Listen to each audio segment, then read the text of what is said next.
না, উনি রাজভবন যেতে চাইছেন না, উনি রেজিগনেশন দিতে চাইছেন না। তাহলে কি ডবল ইঞ্জিন সরকারের বদলে আমরা এবার ডবল মুখ্যমন্ত্রী সরকার পাবো রাজ্যে? দু একদিনের মধ্যে ক্ষমতার নেশা কেটে গেলে চুপচাপ কালীঘাট চলে এ পুরোনো অভ্যাস ওনার। হ্যাঁ, না করবো না, দেবো না, তারপর লাইনে এসে যান। পাবলিক গলা ধাক্কা দিয়েছে, এখন কোথায় থাকবে না? রিটায়ারমেন্টের বয়স হয়ে গেছে, পাবলিক বলছে সন্ন্যাসে যান, ম্যান্ডেট এসে গেছে। তার বিরুদ্ধে উনি কোর্টের বিরুদ্ধে যাবেন, নির্বাচন কমিশনের বিরুদ্ধে যাবেন, সংসদের বিরুদ্ধে যাবেন, এখন পাবলিকের বিরুদ্ধে যাবেন।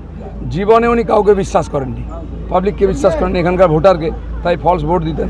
পুলিশকে বিশ্বাস করতেন না, তার পার্টি লোককে বিশ্বাস করতেন না, এখন পাবলিক ওনাকে বিশ্বাস করেনি।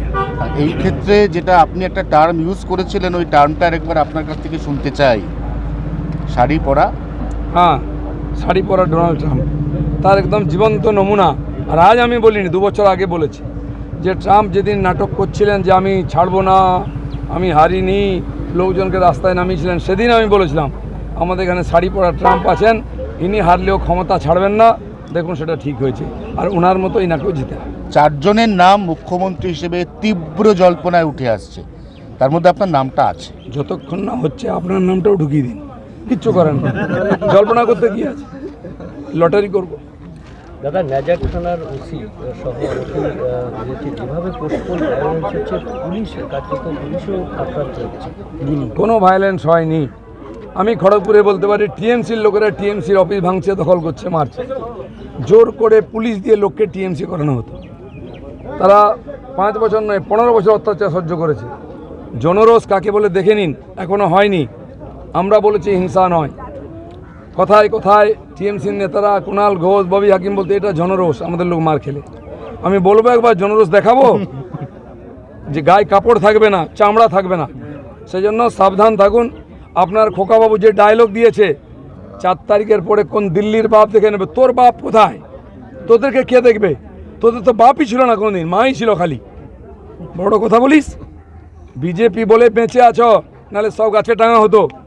এখন আমি বলছি আমাদের কর্মীদেরকে ছাগলদের মেরে বদনাম হয়েও না, ছুঁচো মেরো না, মারলে বাঘ মেরো, সিংহ মেরো, দিলীপ ঘোষের মতো। আচ্ছা, মমতা বন্দ্যোপাধ্যায়, অভিষেক বন্দ্যোপাধ্যায়ের বাড়ির সামনে থেকে সমস্ত পুলিশ, অতিরিক্ত সমস্ত গার্ডরেল সব কিছু রিমুভড, সরিয়ে নেওয়া হলো। দিল্লির বঙ্গভবনে 42 জন পুলিশ ছিল, 72 জন বসে বসে খেত, আর এখানকার পেটি পেটি টাকা যেত গাড়ি করে, ট্রেনে করে, সেগুলো জজ থেকে আরম্ভ করে সবাইকে দেওয়া হতো। সব তথ্য আমার কাছে আছে। কোনো পাবলিককে, বাংলার লোককে ওখানে রুম দেওয়া হতো না, আমাদেরও দেওয়া হতো না, এমপিদের মেলেদেরকে, তাদেরকে লাত মেরে তাড়ানো হয়েছে। আর এখানে কালীঘাটের যে রাস্তা, হরিশ মুখার্জি রোড, একদিন বন্ধ ছিল, সেটা খুলে গেছে। এরকম পশ্চিমবাংলায় কোনো ব্যারিকেড থাকবে না, কারোর সামনে, সব খুলে দেওয়া হবে। দাদা, এই জয়ের পেছনে রসায়নটা কি? রসায়ন জনগণ অনেক আগের থেকে মন ঠিক করে রেখেছিল, আপনারা বুঝতেই পারেননি। আমি ভোটের দিন আগেও, ভোটের দিন সকালেও বলেছি 200-এর বেশি আসন পাবো, রিভার্স হবে। তাই হয়েছে।